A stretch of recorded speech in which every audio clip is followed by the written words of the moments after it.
Hello student, how are you. Welcome back to my YouTube channel. आज के videos में मैं चैप्टर्स 4 एडमिशन ऑफ पार्टनर्स के बारे में बताने वाला हूं। देखते हैं कि एडमिशन ऑफ पार्टनरशिप फॉर्म क्या होता है। तो जब पार्टनरशिप फॉर्म में कोई नया मेंबर या नया पार्टनर्स आपके पार्टनरशिप फॉर्म में ज्वाइन करता है तो हम उसे एडमिशन ऑफ पार्टनरशिप फॉर्म कहते हैं। ठीक है, तो what is partnership, admission of partnership firm क्या होता है।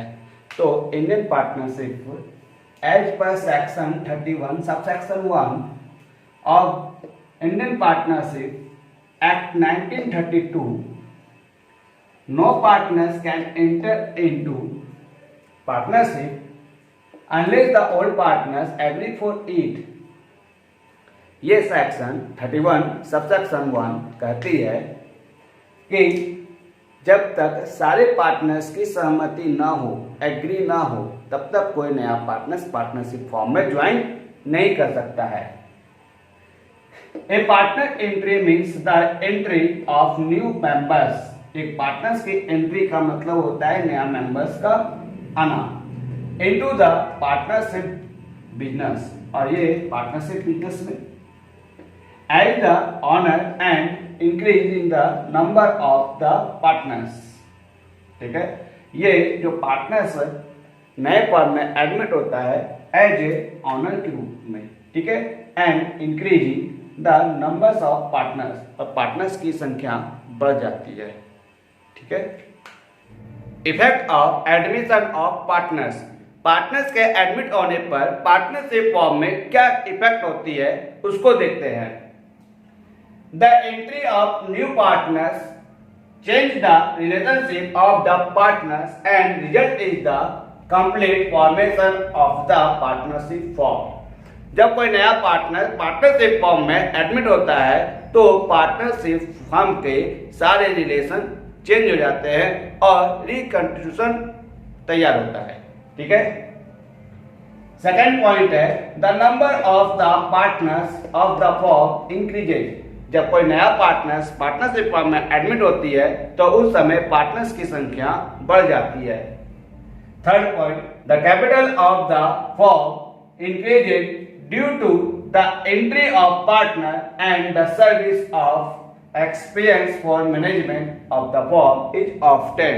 जब नया पार्टनर्स पार्टनरशिप फॉर्म में एडमिट होती है तो उस समय कैपिटल पार्टनरशिप फर्म की कैपिटल इंक्रीज हो जाती है और पार्टनरशिप फर्म में एक नए व्यक्ति एक्सपीरियंस ऑफ द मैनेजमेंट करने का एक्सपीरियंस भी इंक्रीज हो जाती है।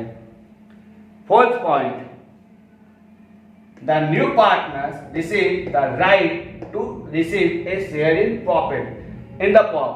जब नया पार्टनर्स पार्टनरशिप फॉर्म में एडमिट होती है तो उस समय नए पार्टनर्स को ये अधिकार होता है, ये राइट होता है कि वो अपने एग्जिस्टिंग पार्टनर से कुछ शेयर्स को रिसीव करें।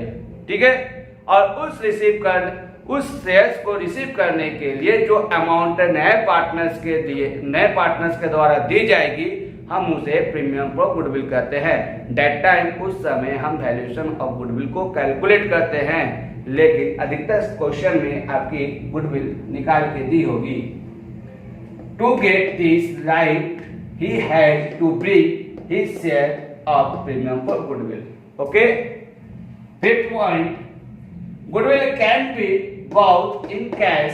गुडविल नगद के रूप में, कैश के रूप में, और it can be adjusted through capital account, या तो वो अपने कैपिटल अकाउंट में एडजस्ट होगा तब इफ यदि अनेबल टू ब्रिंग कैश, यदि अगर वो अपने प्रीमियम को कैश के रूप में लाने में अनेबल है तो उसकी गुडविल को कैपिटल अकाउंट से एडजस्ट कर लिया जाता है।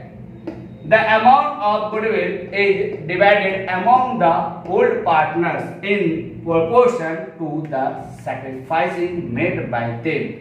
और नए पार्टनर्स के द्वारा जो प्रीमियम के पैसे लाए जाते हैं वो पुराना पार्टनर्स अपने सैक्रिफाइसिंग रेशियो में ही डिस्ट्रीब्यूट कर लिए जाते हैं, क्योंकि वे लोग पुराने एग्जिस्टिंग पार्टनर्स जो है वो अपने नए पार्टनर्स को जिस रेशियो में सैक्रिफाइस करती है वो जो रेशियो पे उसे सेक्रीफाइस करती है वो सेक्रीफाइसिंग होता है, और उसी रेशियो पर उससे पैसे ले लिए जाते हैं, यानी आपके जो प्रीमियम फॉर गुडविल डिस्ट्रीब्यूट होगा ओल्ड पार्टनर्स के द्वारा वो आपके सेक्रीफाइसिंग रेशियो पर ही होगा। Last point, the entry of inflection person as a partner increases the firm's goodwill. जब कोई प्रभावशाली व्यक्ति अगर आपके पार्टनरशिप फॉर्म में एंट्री कर लेता है तो आपके फर्म्स की गुडविल बहुत अधिक हो जाती है। जैसे मान लेते हैं कोई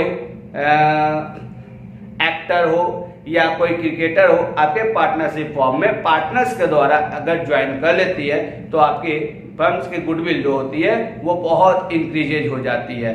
ठीक है, needed off admission of partners. ठीक है, तो क्या आवश्यकता है, क्या नीडेड है जो हम पार्टनर्स को ज्वाइन करें। देखते हैं पहला point, when more capital is needed to expand the business, business को एक्सपेंड करने के लिए अधिक कैपिटल की जरूरत पड़ती है तो उस समय हम नए पार्टनर्स को पार्टनरशिप फॉर्म में एडमिट कर सकते हैं। ठीक है, सेकंड पॉइंट है, in experience person is required to manage and operate the business. अगर आपकी कैपिटल सही है, सारा चीज सही चल रहा है, लेकिन आपके पास कोई भी अच्छे मैनेजर नहीं है, अच्छे मैनेजमेंट करने के लिए पर्सन नहीं है, आपके पार्टनर्स नहीं है, तो आप उस समय एक ऐसे पार्टनर्स को ज्वाइन कर सकते हैं जिसको एक्सपीरियंस होल्डर, जो एक्सपीरियंस है, ठीक है, आप उसको एडमिट कर सकते हैं जिसको बिजनेस करने का सही तरीका मालूम हो।